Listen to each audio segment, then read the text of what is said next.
What is the greatest obstacle to experiencing this reality?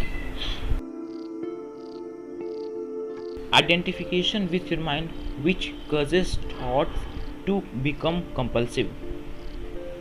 Not to be able to stop thinking is a dreadful affliction, but we don't realize this because almost everybody is suffering from it. So it is considered normal. The incessant mental noise prevents you from finding the realm of inner stillness that is inseparable from being. It also creates a false mind made self that casts a shadow of fear and suffering. We will now look at all that in more detail later. Philosopher Descartes believed that he had found the most fundamental truth when he made his famous statement, I think, therefore I am.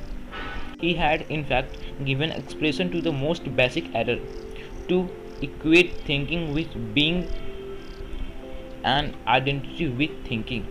The compulsive thinker, which means almost everyone, lives in a state of apparent separateness in an insanely complex world of continuous problem and conflict, a world that reflects the ever increasing fragmentation of the mind. Enlightenment is a state of wholeness, of being at one and therefore at peace, at one with life in its manifested aspect, the world, as well as with your deepest self and life manifested, at one with being. Enlightenment is not only the end of suffering and of continuous conflict within and without, but also the end of the dreadful enslavement to insane thinking. What an incredible liberation this is. Identification with your mind creates an opaque screen of concept, labels, images, words, judgment, and definitions that blocks all these true relationships. It comes between you and yourself, between you and your fellow man and woman, between you and nature, between you and God. It is this screen of thoughts that creates the illusion of separateness, the illusion that there is you and a totally separate other. You then forget the essential fact that underneath the level of physical appearance and the separate forms, you are one with all that is by forget. I mean that you can no longer feel this oneness as self evident reality. You may believe it to be true, but you no longer know it to be true. A belief may be comforting, only thoughts you own experience, however, does it become liberating. Thinking has become a disease. Disease happen when things get out of balance.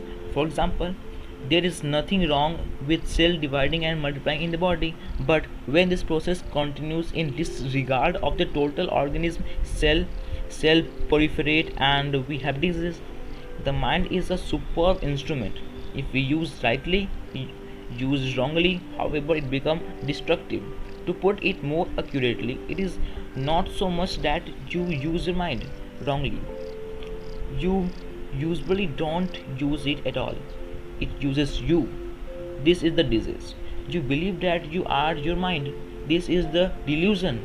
The instrument has taken you over. Just because you only solve a crossword puzzle or build an atom bomb does not mean that you use your mind. Just as dogs love to chew bones, the mind loves to get its teeth into the problems. That's why it does not crossword puzzle and builds atom bombs. You have no interest in either. Let me ask you this. Can you be free of your mind whenever you want to?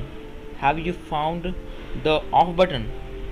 You may stop thinking altogether. No, I can't accept maybe for a moment or two. Then the mind is using you. You are continuously identified with it. So you don't even know that you are its slave. It's almost as if you were possessed without knowing it. And so you take the possessing entity to be yourself.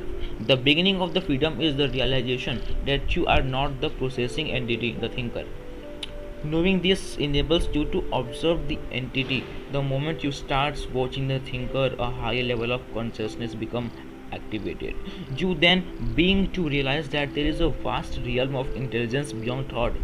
That thought is only a teeny aspect of the intelligence.